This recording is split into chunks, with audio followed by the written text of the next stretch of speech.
Hello everyone, Scooter here, bringing you more Warioland 4 for the Nintendo Game Boy Advance.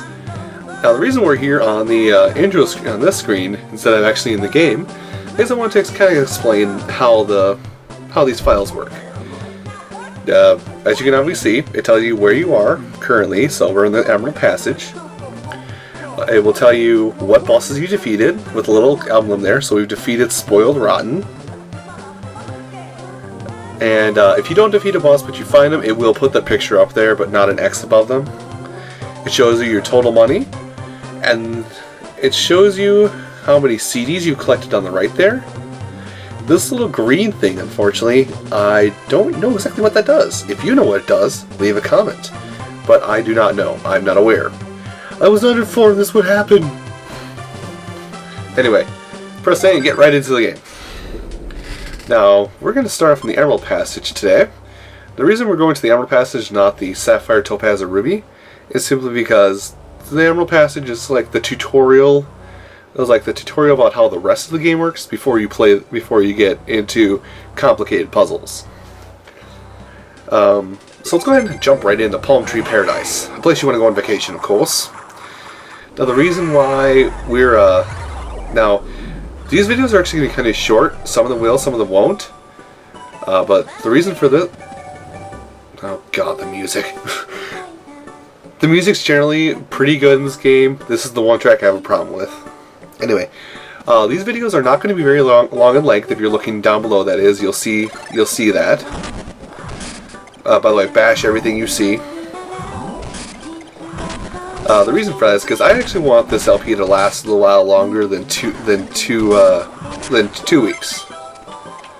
So it's just going to be one level a day unless there's a boss fight in a level. Now there's a touch. Now I forget where the... No, I missed stuff.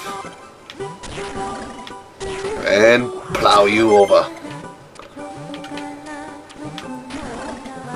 Punch you in the face. Nothing there. I can almost get everything if I jump. Oh, I can get everything if I jump just right. Well then, let's jump just right. Check that out. Okay, let's stop running. Warioland cannot take blows of that magnitude.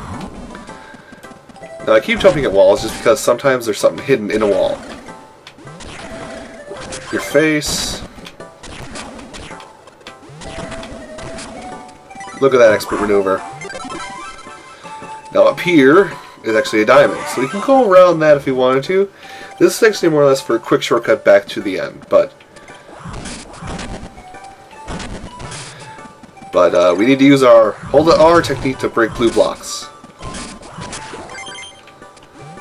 Now in this door, actually, what I'm going to try to do here is try and get on top here, see if there's anything fun hiding.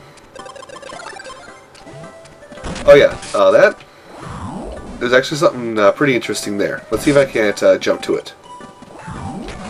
Oh, I guess it's not that wall. Oh well.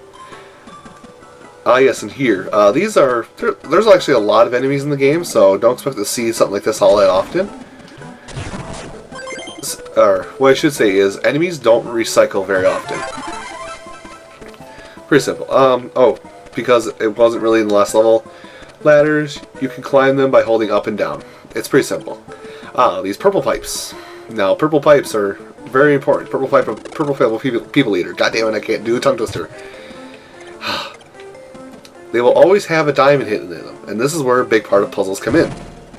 Simply grab a doctor, grab the good doctor, throw him at a switch, and ta-da! Purple people eater. Now, typically, you want to leave switches on.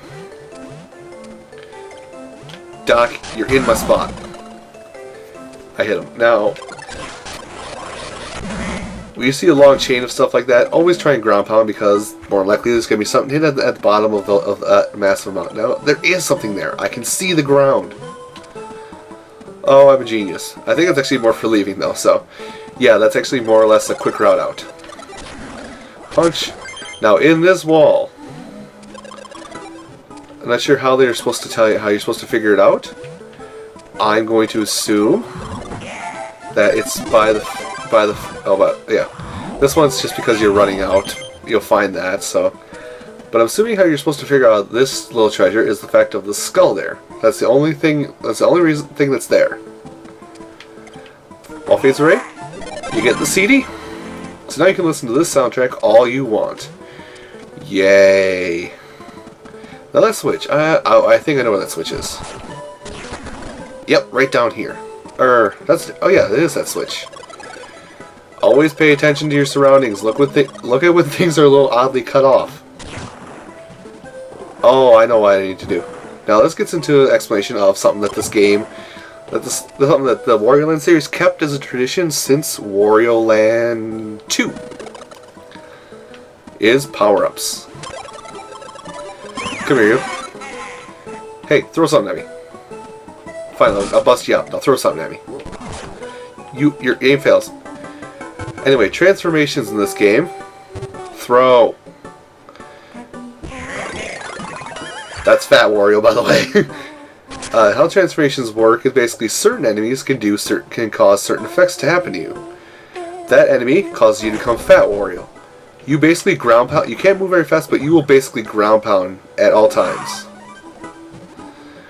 And now here's what I get into where I get into how underwater controls work. Basically, you move around with the control stick or your D-pad. I'm using control stick because I'm emulating this. But to move faster, you press B. To swim up fast, you hit A. Both those double as attacks. These guys will respawn if you leave a room. So if you accidentally kill a transformation being, don't worry, you just gotta walk out of the room and come back in. Jump over here. Nope. Alright, so like I said, all purple pipes are good. Now what you gotta do here is you gotta throw the good doctor through here. Meet him at the bottom, make sure he doesn't go in the water, and throw him again. If you mess up a puzzle, don't worry, you can repeat it by going out and going back in. Now this is gonna suck for me because I have to find a way to jump. I have to find a way to crouch jump. This may cause me to switch my controls over to D-pad. Got it? Good thing it's down, because if I remember right, up was the direction I had a problem with Golden Sun. See, look, he's back. Now, as soon as he gets up, I'll show you the normal way you kind of to get rid of the transformation. For Fat Wario, you just walk. Walk and jump. That's how you get rid of it, because after a little while... Oops, didn't mean to knock him over. Basically, it's like, oh look, he exercised. See kids, exercise is good for you! And here's that chest. So it's the last chest we have to open. Let's crack it open. And then we are given a minute and a half to get out. Now you are encouraged to do this in this level.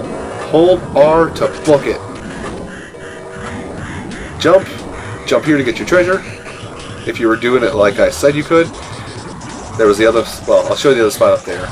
Like I said, time doesn't matter too much, but there's your other diamond. Just keep running. Blatant disregard for everything else that lives. And when you get to the end, you go into the portal. Portal. Teleport, Mario. So there, with that, we got everything. We got all the treasures. We got all the coins possible. We got the best score. Oh, excuse me, I misspoke. The gold crown is the best score where you get every single coin possible. The silver or platinum crown is beating your own personal score.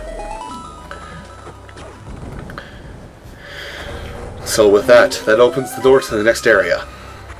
But, I suppose. And here's how the boss door looks. Basically, it needs 4 gems. Every corner needs 4 gems for the boss door. Wildflower Fields will be our next level, but because I'm recording this as I am, I'm going to have to say goodbye to you, and join me next time when we go into Wildflower Fields. I'll see you then, folks.